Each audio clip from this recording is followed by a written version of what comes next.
भाग 2। पिछले कुछ दिनों से सरस्वती और ब्रह्मा के बीच झगड़ा चल रहा था। इस बात की जानकारी रखते हुए भी कोई बीच बिचौवल करने को तैयार नहीं हुआ। एक दो लोग सरस्वती को समझाने गए और अपमानित हुए। सरस्वती टस से मस नहीं हुई, अपनी बात पर अड़ी रही। नारद जी को इस बात का पता लग गया। उन्होंने सोचा, इससे अच्छा मौका नहीं मिलेगा। सीधे सरस्वती के महल में पहुंच गए। साष्टांग दंडवत आदि किया। सरस्वती ने आशीर्वाद नहीं दिया। क्षण भर के लिए अपनी प्रसन्नता प्रकट की और चुप हो गई। नारद को बात समझ में आ गई, लेकिन न समझने का अभिनय करते हुए यूं बोले, हे माते, किम पुरुषों ने मुझे सारी बातें बताई हैं। आप जैसे पुरान दंपतियों के बीच झगड़े की बात का देवलोक के कोने कोने में फैल जाना आपकी प्रतिष्ठा के विरुद्ध है। माँ, मुझे मालूम है कि इसमें आपका कोई दोष नहीं है और हो भी नहीं सकता। पिताजी ढलती उम्र में हैं। इस बुढ़ापे में मन का ठीक तरह से काम न करना स्वाभाविक है। अव्यवस्थित स्थिति में पिताजी कोई ऐसी बात कह दे या ऐसा काम कर दे जो उन्हें कहना या करना नहीं चाहिए। त्रिलोक पूज्या, आपका इस प्रकार रूठ जाना क्या समुचित है? क्या आप इसे ठीक मानती हैं? सरस्वती चुप बैठी रहीं, कोई जवाब नहीं दिया। नारद ने फिर कहना शुरू किया, यही नहीं, पिताजी को अभी आपकी शक्ति और सामर्थ्य के बारे में मालूम नहीं है। अगर जानते तो आपसे इस तरह झगड़ा नहीं मोल लेते। आपने पिताजी की समस्त सृष्टि को मुखर बनाया, वरन इस गूंगी सृष्टि का क्या होता, इसी से आपकी प्रतिभा और शक्ति का अनुमान लगा सकते हैं। सरस्वती के मुख पर प्रसन्नता की रेखा झलक गई।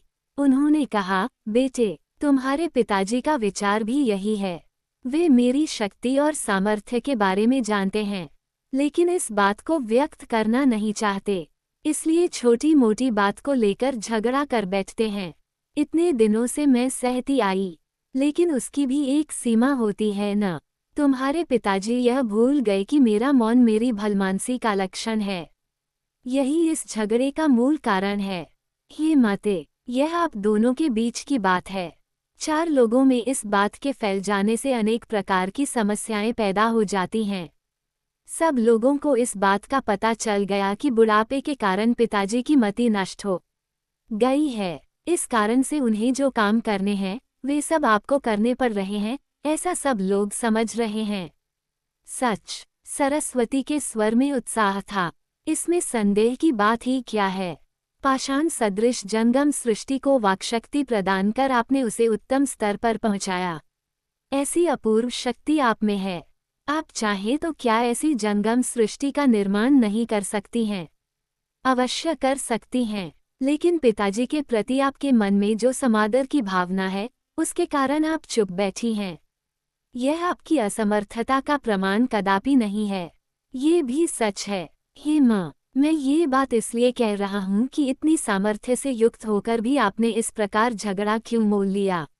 हाँ, मैं असली बात ही भूल गया। भूलोक में सिंहराज मेरा एक मित्र है। आपके प्रति उसके मन में अधिक भक्ति और विनय की भावना है। आपके अनुग्रह की प्राप्ति के लिए वह तरस रहा है। उसे वाक शक्ति प्रदान कीजिए।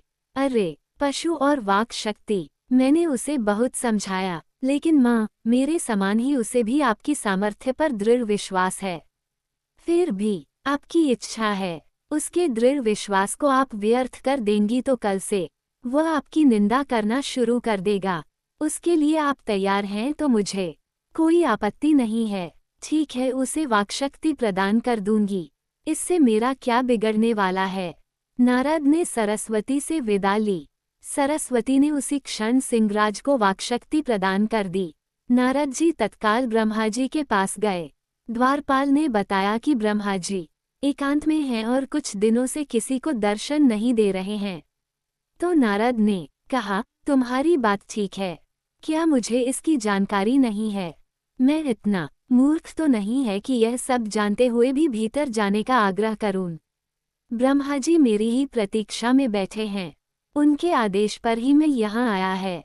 विश्वास नहीं है तो मेरे साथ चलो, नहीं तो मैं वापस चला जाऊंगा। उसके बाद घुड़कियां खाने की बारी तुम्हारी होगी। द्वारपाल बड़ी दुविधा में पड़ गया। उसने नारद जी को भीतर जाने दिया। नारद जी भीतर गए तो देखते हैं कि ब्रह्मा जी चारों मुख लटकाकर एक कोने में बैठे हुए हैं। नारद जी ने दूर से ही प्रणाम किया। ब्रह्मा जी ने अनमने ही उसे स्वीकार किया।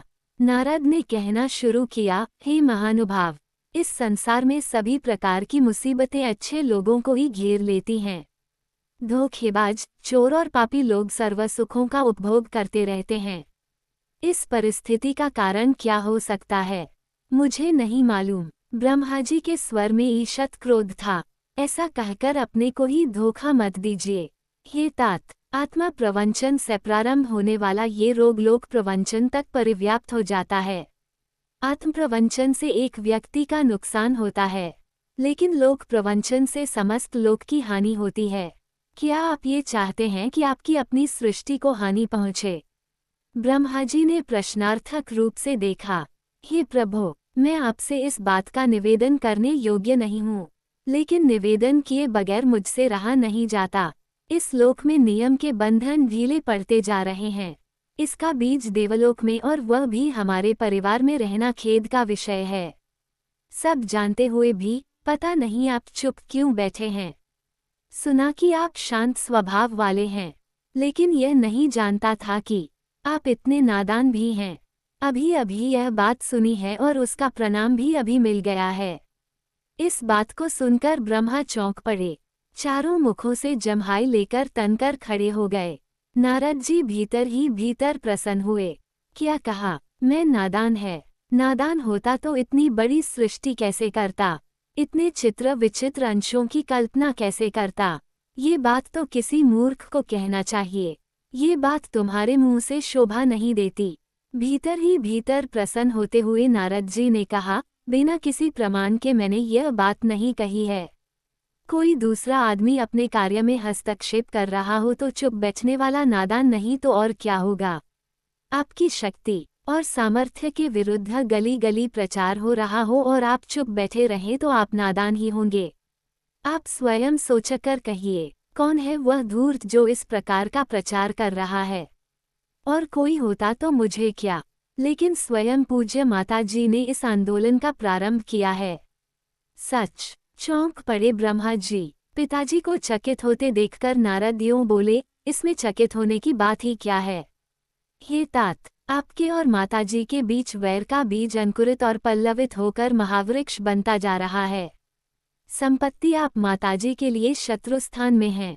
तो ब्रह्मा जी चिढ़ से गए। शत्रु को जीतने के लिए अनेक मार्ग हैं तात। उनमें एक उपाय यह है कि यह प्रचार किया जाए कि विपक्षी एकदम मूर्ख है, उसे कुछ नहीं आता। विपक्षी के प्रति अगर जनता में कहीं कुछ आदर की भावना है तो वह इससे समाप्त हो जाएगी। इससे उसकी नींव ही हिलने लगेगी। उसके द्वारा किए गए कामों को भ्रष्ट बताने के लिए तीव्र प्रयत्न शुरू हो जाएंगे। नारद की बातें सुनते ही ब्रह्मा जी व्याकुल हो उठे। लगा जैसे अपनी प्रभुता के विरुद्ध कुछ षड्यंत्र रचा जा रहा है। ये भी विश्वास नहीं हो रहा था कि षड्यंत्र रचा भी जा सकता है। नारद का स्वभाव उनके लिए अपरिचित नहीं था, फिर भी उनकी बातें विश्वास योग्य लग रही हैं। उस समय लगा कि नारद सबसे बड़ा हेतु व्यक्ति है। ऐसी अराजक परिस्थितियों में नारद जैसे व्यक्ति से भी सहायता प्राप्त की जा सकती है।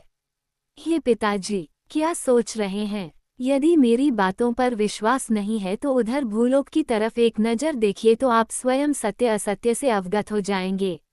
ब्रह्मा थोड़ा विवेक से सोचकर यूं बोले, बेटे, तुम्हारी बातों पर विश्वास क्यों नहीं होगा? उन्होंने सोचा कि उसी क्षण भूलोक की ओर नज़र दौड़ाएंगे तो अनेक समस्याएं पैदा हो जाएंगी। पहली बात, नारद रुष्ट हो जाएगा। उससे शत्रु के रहस्यों से पूरी तरह अवगत नहीं हो सकेंगे। शत्रु के रहस्यों से अवगत न होना पराजय की पहली सीढ़ी है। पिताजी, नारद के स्वर में कुछ विचित्र परिवर्तन था। आप कुछ भी कहिए, आपकी सृष्टि में सबसे अधम प्राणी नारी है। उसके उदाहरण के रूप में माताजी का ही नाम लेते हुए मैं बहुत व्यथित हो रहा हूँ। नारी को अकल ही नहीं होती, अगर हो तो भी उसका उपयोग नहीं करती। माताजी को ही लीजिए, छोटी सी बात को लेकर आप दोनों में झगड़ा हो गया। उस बात को लेकर आपके विरुद्ध बखेड़ा खड़ा करना क्या उन्हें शोभा देता है? रूठ जाना तक तो ठीक है, लेकिन उस बात को लेकर विष्णु और शिवजी को अपने पक्ष में लेकर आपके विरुद्ध संघर्ष करने में औचित्य कहाँ है। नारद ने हाथ आए अवसर का सदुपयोग कर लिया।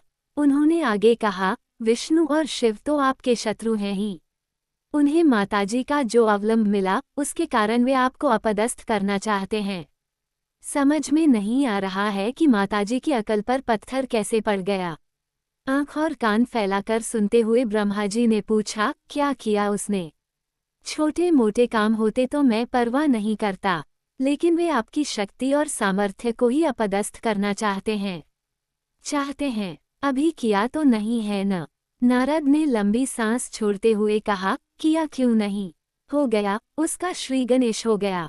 अभी उसे वश में नहीं करेंगे तो आगे चलकर बात हमारे बस की नहीं रह जाएगी। अरे बेटे, बताओ, असल में हुआ क्या? सब कुछ करने को तैयार हूँ। ब्रह्मा जी के स्वर में आत्मीयता थी। आपने केवल मानवों को ही वाक्शक्ति प्रदान की थी न?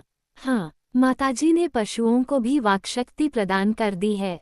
यदि पशु मानव भाषा में बोलने लगे तो इससे बढ़कर आपके लिए अपमान की बात और क्या हो सकती है। ये सारा षड्यंत्र विष्णु और शिव का है। उन्होंने माताजी को अपने चंगुल में फंसाकर माताजी द्वारा ये काम करवाया है। अब आप स्वयं इसकी प्रतिक्रिया के बारे में सोचिए। अरे, इसमें कौन सी बड़ी बात है? वाक्शक्ति का अपसंहरण कर दूंगा। लेकिन नारद के मुख पर मुस्कुराहट थी। उन्होंने कहा, हमारे देवलोक के संविधान में यह नियम है कि जो देवता वर प्रदान करेंगे उन्हीं को अपसंहरण का भी अधिकार है। उसमें दूसरा कोई हस्तक्षेप नहीं कर सकता। तो आज से पशु भी मानव भाषा में बोलने लगेंगे। अवश्य इसे रोकने के लिए माताजी से सहायता लेनी पड़ेगी। इन परिस्थितियों में वो उतना सरल नहीं दिखाई देता। अगर आप जाकर क्षमायाचना कर ले तो। हैं, इतनी देर से इसी बात के लिए इतनी भूमिका बांध दी। मैं सृष्टिकर्ता हूँ, एक स्त्री के पास और वह भी अपनी पत्नी के पास जाकर क्षमायाचना करूं। इसकी कल्पना तक मैं नहीं कर सकता। खुद होकर ब्रह्मा जी ने नारद को आड़े हाथों लिया, लेकिन नारद जी ने उन बातों की परवाह नहीं की। अपनी हंसी को रोके हुए उन्होंने कहा, अगर यह पद्धति आपको मान्य नहीं है तो एक और काम किया जा सकता है। माताजी ने जिन पशुओं को वाक्शक्ति दी है, आप उन्हें मनुष्य रूप दे दीजिए। इसे छोड़कर कोई दूसरा उपाय मुझे नहीं सूझ रहा है। अगर आपको सूझ रहा है तो आप स्वयं बताइए। ब्रह्मा जी कुछ देर तक सोच में पड़ गए और कहा, मुझे तो कुछ नहीं सूझ रहा है।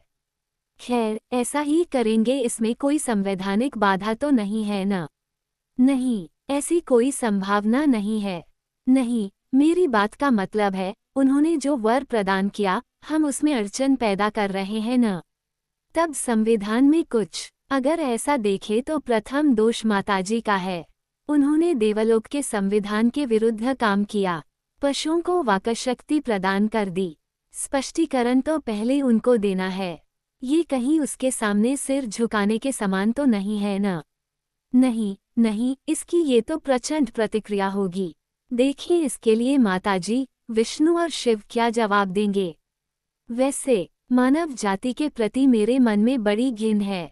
अनिवार्य होकर मानवों की सृष्टि कर रहा हूँ।